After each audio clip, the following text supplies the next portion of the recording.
కూడి ఉన్న యవన బిడ్డలకు దేవుడు ఏదైనా మందు విలువైన మాటలను అందించడానికి ఇష్టపడుతున్నాడు. మనం కూడా ఇష్టపడి వాక్యాన్ని విని వాక్య ప్రకారం మనము సరిదిద్దుకోవాలని ప్రభుపేట కోరుతూ ఉంటున్నాను. అంశం ఏంటంటే వాక్యం యొక్క అంశం దేవుని మీదే నింద. హల్లెలూయా. దేవుని మీదే నింద. మనుషులు దేవుని మీద కూడా నింద మోపుతూ ఉంటున్నారు. ఎలా నింద మోపుతూ ఉంటున్నారు? హల్లెలూయా. ఒకసారి బైబిల్లో చూద్దాం. ఆదికాండము 2వ అధ్యాయము 16, 17 వచనాలు మనం చదువుకుందాం. ఆదికాండము 2వ అధ్యాయము మరియు దేవుడైన యెహోవా ఈ తోటలోనున్న ప్రతి వృక్షమును నీవు నిరభ్యంతరముగా తినవచ్చును, అయితే మంచి చెడ్డల తెలివినిచ్చు వృక్ష ఫలమును గూర్చి తినకూడదు. నీవు వాటిని తిను దినమున నిశ్చయముగా చచ్చెదవని నరునికి ఆజ్ఞాపించను. హల్లెలూయా. ఇక్కడ వాక్యాన్ని మనం జాగ్రత్తగా గమనించినట్లయితే చాలా మంది అంటూ ఉంటారు, ఆదాము తినవద్దన్న పండు తిన్నాడు, ఆ పండు తింటే పాపం అని దేవుడికి తెలుసు కదా, ఆ పండు తోటలో పెట్టడం ఎందుకు అంటారు. హల్లెలూయా. మీతో కూడా అని ఉండొచ్చు. అన్నారా? ఆ పండు పాపం తెచ్చే పండు అని తెలిసినప్పుడు దేవుడు తోటలో పెట్టడం ఎందుకు అని మీతో అన్నారో లేదో కానీ నాతో అయితే అన్నాడు. హల్లెలూయా. మనం ఒకటి గమనించాలండి, దేవుడు సృష్టించిన ప్రతి ఒక్కటి మనం తినాలంటమా? హల్లెలూయా. మీతో ఒకవేళ ఈ ప్రశ్న వస్తే మీరు చెప్పండి, దేవుడు బాదం పప్పు తయారు చేసిన దేవుడు తింటున్నారా? గన్నేరు పప్పు చేసిన దేవుడు తింటున్నారా? ఎందుకు తినట్లేదు? తింటే చచ్చిపోతారు. దేవుడు ఇక్కడ చెప్పిందంటే మంచి చెడ్డల తెలివినిచ్చు వృక్షమును ఫలమును తింటే చచ్చిపోతారు అని. అయితే అది తినటం మంద తప్ప, సృష్టించిన దేవుడి తప్ప. ఒకసారి మనం ఆలోచించాలి. దేవుడు చేసిన ప్రతి ఒక్కటి మనము తినే అర్హత లేదు. హల్లెలూయా. ప్రసంగి గ్రంథము 11వ అధ్యాయము 9వ వచనం చదవండి ఒకసారి. ప్రసంగి 12:9. ప్రసంగి 12:9. 12:9.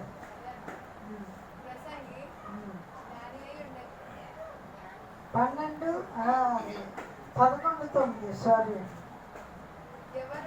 యవ్వనుడా నీ యవ్వనమందు సంతోషపడుము, నీ యవ్వన కాలమందు నీ హృదయం సంతృష్టిగా ఉండలేము, నీ కోరిక చొప్పునను నీ దృష్టి యొక్క ఇష్టము చొప్పునను ప్రవర్తింపుము. అయితే వీటన్నిటిని బట్టి దేవుడు నిన్ను తీర్పులోనికి తీర్చునని జ్ఞాపకం ఉంచుకోను. చాలండి. హల్లెలూయా. ఇక్కడ అధికారం ఇచ్చాడు.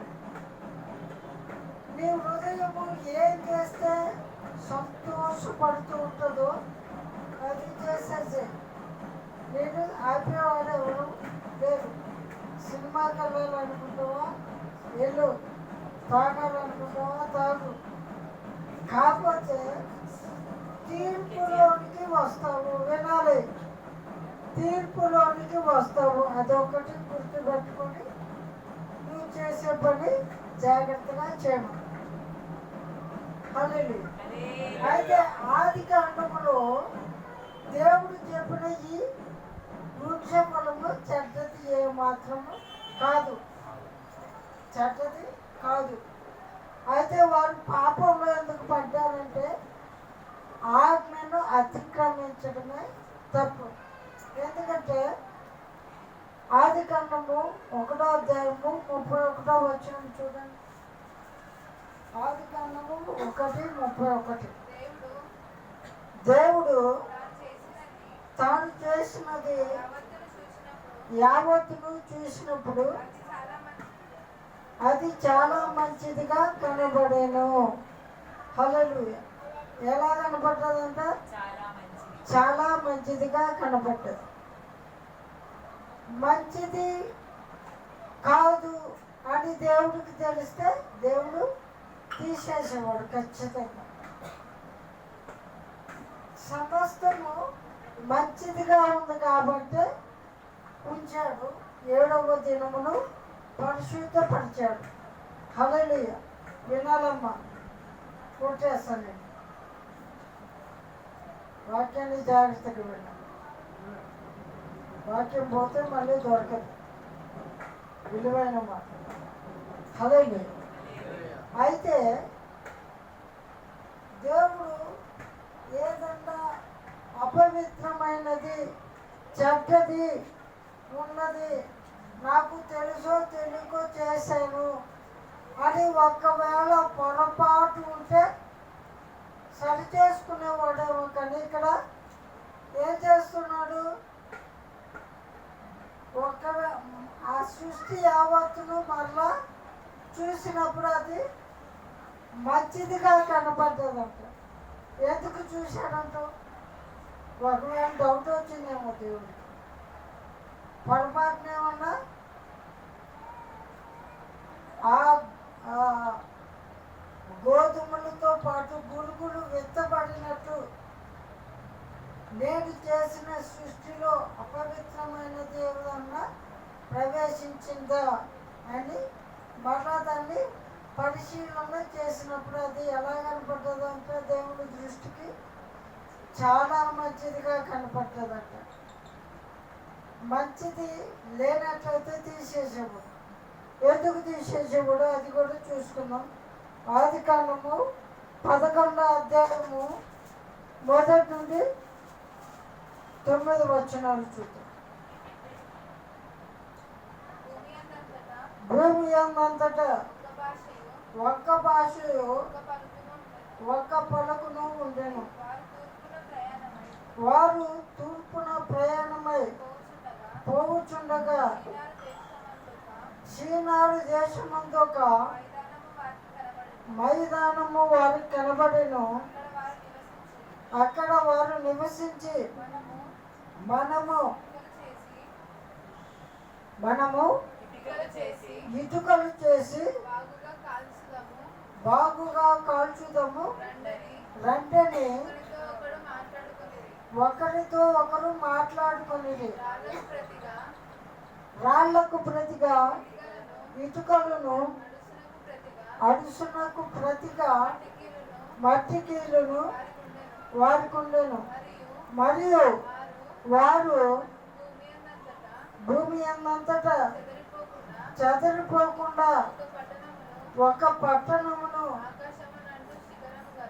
ఆకాశమునంటూ శిఖరము గల ఒక గోపురమును కట్టుకొని పేరు సంపాదించుకుందాము రండని మాట్లాడుకొనగా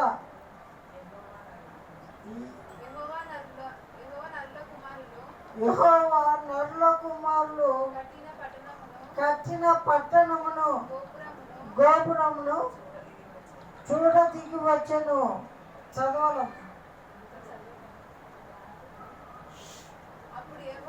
అప్పుడు యెహోవా ఇదిగో జనము ఒక్కటే, వాళ్ళకందరికీ భాష ఒక్కటే, వారు ఈ పని ఆరంభించి ఉన్నారు. ఇక మీదట వారు చేయదలుచు ఏ పని అయినను చేయకుండా వారికి ఆటంకమేమీ ఉండదు. గనుక మనము దిగిపోయి వారిలో ఒకరి మాట ఒకరికి తెలియకుండా అక్కడ వారి భాషను తారుమారు చేయటం రండి అని అనుకున్నాను. హల్లెలూయా.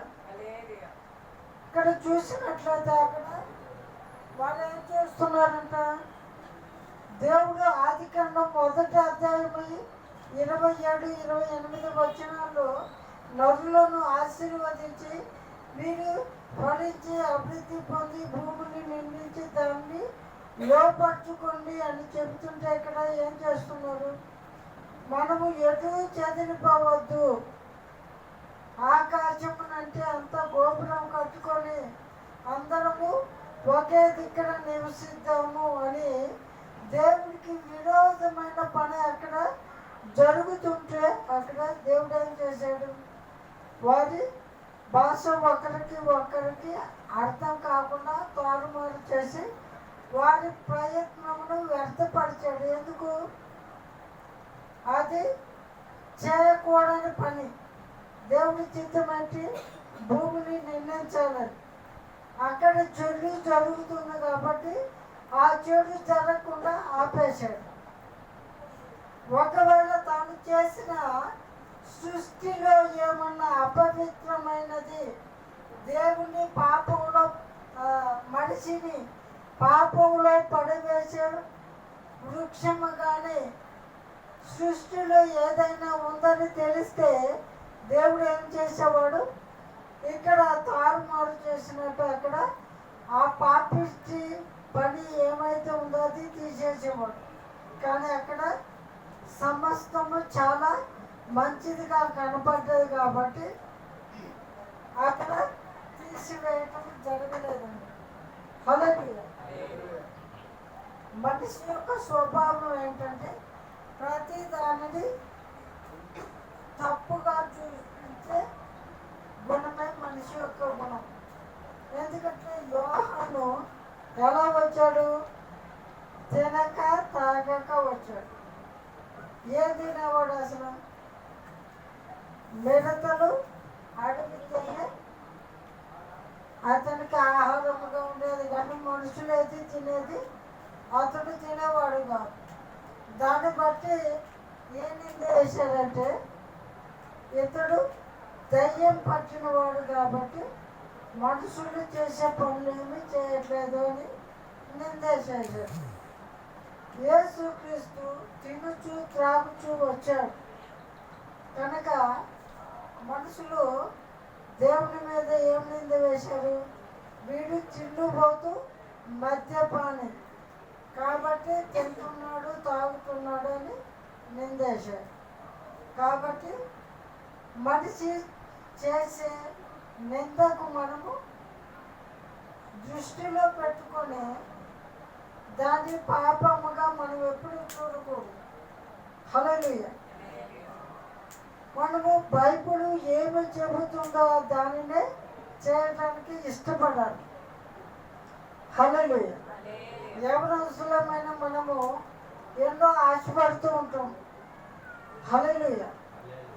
స్టార్టింగ్లో నేను చెప్పాను, నేను యోసేపు వలె పాపమును జయించి ఉన్నాను, దానిని సంపూర్ణంగా చెప్పను అని.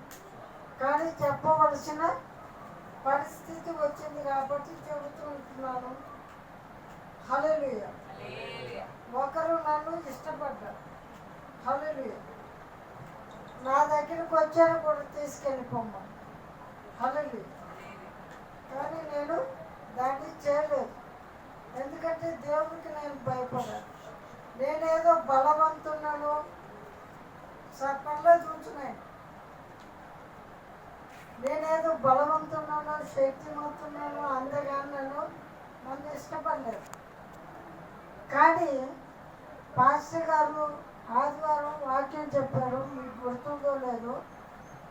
ఒక మనిషిని సాతానుడు పడివేయడానికి ఏదైతే నీకు పాపంలో నువ్వు పడిపోతావో అదే ఆశ నీకు కలిగిస్తూ ఉంటాను. హల్లెలూయా. చాలాసార్లు నేను అనుకొని ఉన్నా, ఇంత పరిశుద్ధమైన నాకే ఇటువంటి వ్యర్థమైన ఆలోచనలు వస్తున్నాయంటే ఇంకా లోకస్తులకు ఇంకా ఎక్కువ వస్తాయేమో అనుకున్నా. కానీ లోకస్తులకు రావండి, నీతిమంతులకే వస్తాయి. ఎందుకంటే దేవుడు ఒక మాట చెప్పాడు కదా, నేను పాపులను పిలవచ్చుతాను కానీ నీతిమంతులను పిలవరాలేదు. హల్లెలూయా. ఇదే మాట సాతానుడు ఏం చెప్తాడు తెలుసా? నేను నీతిమంతులనే పడవేయటానికి వచ్చాను కానీ పాపులను పడవేయటానికి రాలేదు. ఎందుకంటే వాళ్ళు ఆల్రెడీ నా స్వాధీనంలో ఉన్నారు, వాళ్ళని పడవేయవలసిన అవసరము లేదు అని. హల్లెలూయా. కాబట్టి మనము ఆశపట్టేది మనకు ఒకవేళ తగ్గపోతే దేవుని మీద నిందేయకూడదు.